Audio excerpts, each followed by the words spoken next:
మీరు ఎప్పుడైనా ఇలాంటి బూరెలు తిన్నారా?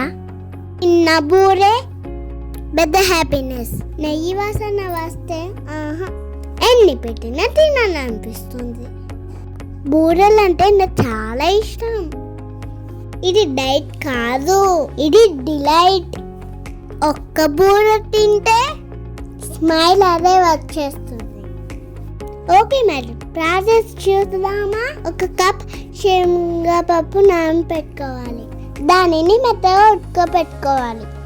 పప్పు చల్లారాక మెత్తగా పప్పు కట్టతో రుద్దుకోవాలి. తర్వాత 1 కప్ బెల్లం తీసుకోవాలి. స్టవ్ పైన గిన్నె పెట్టి బెల్లం అందులో వేసుకోవాలి. బెల్లం కరిగిన తర్వాత మెత్త చేసుకున్న పప్పుని దాంట్లో కలపాలి. అవి రెండు కలిసేంత వరకు కలపాలి. పప్పు గట్టి అయ్యాక పక్కన పెట్టుకోవాలి. 1 కప్ మైదా తీసుకోవాలి. అందులో 1 స్పూన్ నెయ్యి, కొద్దిగా ఉప్పు, పసుపు వేసుకోవాలి.